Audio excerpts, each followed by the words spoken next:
So yeah, hi, I'm Christian Wakeford, the Conservative MP for Bury South. I think I kind of came across compassion in politics almost by accident last year by a comment I made in the press, and I think it was a conversation we started having, and I think it's one where we never really looked back. For me, my politics has always been one of trying to find the consensus in the room wherever we can. And I think when I was the leader of a group on my local council, I probably achieved more than the former leaders of the council, because it was sitting down with the Labour leader, the Lib Dem leader, and actually saying, well, rather than focusing apart from the arguments in full council, what do we actually agree with? What can we compromise in?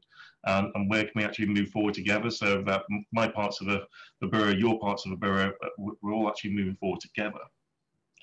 So in regards to how the common good is a focus for policy making, I think really we will always, well, most likely agree on the ends and just disagree on the means. So I think where we see a lot of the best policy making and the best conversations, and it touches on one of the questions that's just been answered, is when we're in the likes of Westminster Hall, where actually it is more horseshoe shaped. It is almost very much designed to breed that cross-party thinking and conversation. And for a large chunk of the time, you do find that agreement, and that's when we actually have some of our best conversations. Likewise, in the select committee, when it is cross-party working, yes, you may have your own different opinion, and you will differ slightly. But actually, the best kind of friend you can be is a critical friend. And I think really, the number of times that I've heard that loyalty is a very admirable trait, and I agree. We all have a responsibility to be loyal. However, loyalty isn't blind.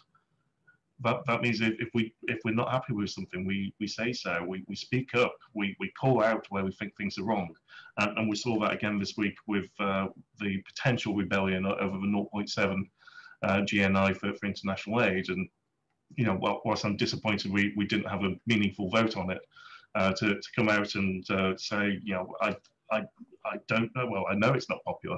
I know the majority of Conservative voters, and indeed the nation, disagree with international aid, but I'm supportive of it because it's the right thing to do. So I think we should never be ashamed to say we think you're wrong. We think we have more information on this, and that's why we're going down this route. But how do we do so in trying to tackle social injustice? For me, the best way to tackle social injustice is through education. I mean, we've how many times over the last couple of years now been talking about levelling up and building back better. And as much as a shiny new building is a great addition to any town, how does that actually improve anyone's life chances? It tends not to. So what I want to see is more money going into your local health service, your local schools, so that actually people have a real chance of improving their life chances. And if we get to the end of this parliament and we can't show that, then we've failed.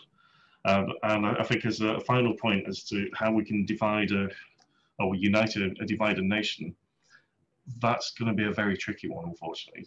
We've had and it was mentioned in the last debate, the divisions because of Brexit have become so entrenched. But compromise is not a dirty word. Unfortunately, I think it has become so. We're so entrenched on one side of the argument or another, we can't see the wood for the trees. So at some point we are going to have to come together, whether it's over a coffee, a beer, or whatnot. And as much as I've hated the phrase of put our arms around the nation, we need to put our arms around one another and just say, I disagree, but I can do so respectfully.